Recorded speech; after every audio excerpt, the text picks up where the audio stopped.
हमें fossil evidence से मालूम था कि डायनासोर्स के जमाने में समंदर में जायंट स्क्विड पाए जाते थे जो काबिल थे इवन मूसासोर्स के बच्चों को हंट करने के।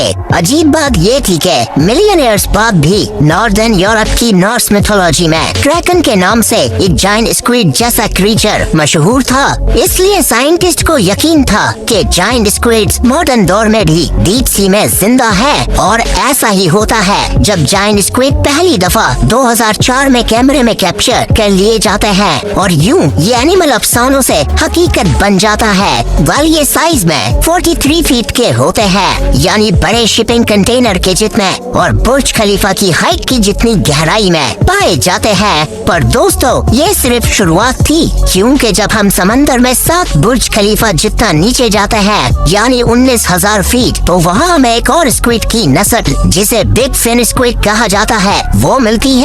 मानो ये ऐसी जिंदा चीज थी कि जिसे साइंटिस्ट ने भी कभी इमेजिन नहीं करा था, क्योंकि ये देखने में किसी एलियन से कम नहीं थे। साथ में बिग फिन स्क्विड के बारे में हम ना होने के बराबर जानते हैं। इवन ये भी नहीं पता ये क्या और कैसे खाते हैं। खैर सोच के तो ये डर लगता है कि अनएक्सप्लोर्ड ओशन में अभी भी कितनी बड़ी बड़ी और अजीब स्पीशीज घूम रही होंगी जिनसे हम बेखबर हैं। Number 1 sperm whale. वेल दोस्तों, जिन जायंट स्क्विड का मैंने आपको अभी बताया था, तो जरूर इनकी पॉपुलेशन कंट्रोल करने के लिए कोई तो एनिमल इनका शिकार करता होगा। तो जी हाँ, मिलिए स्पर्म व्हेल से।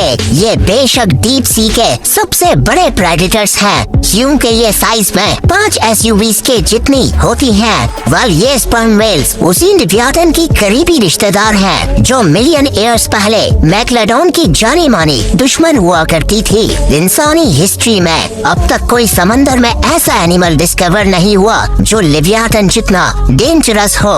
पर हाँ, ये समंदर की सतह में शिकार खत्म होने की वजह से एक्सटिंक्ट हो गई थी। वहीं इनकी रिश्तेदार यानी मॉडर्न स्पर्म व्हेल्स कभी शाम या दिन न होने वाली गहराइयों में जायंट स्क्विड्स की हंटिंग करना शुरू हो गई और आज भी जिंदा है। बहरहाल दोस्तों, व्हेल्स मैमल होती हैं, इसलिए सांस लेने के लिए तो स्पर्म व्हेल्स को भी ऊपर आना पड़ता है। यही वजह थी एक दफा 1820 में एक स्पर्म व्हेल ने एसेक्स नामी पूरी एंटायर शिप को तबाह बर्बाद करके डुबो दिया था।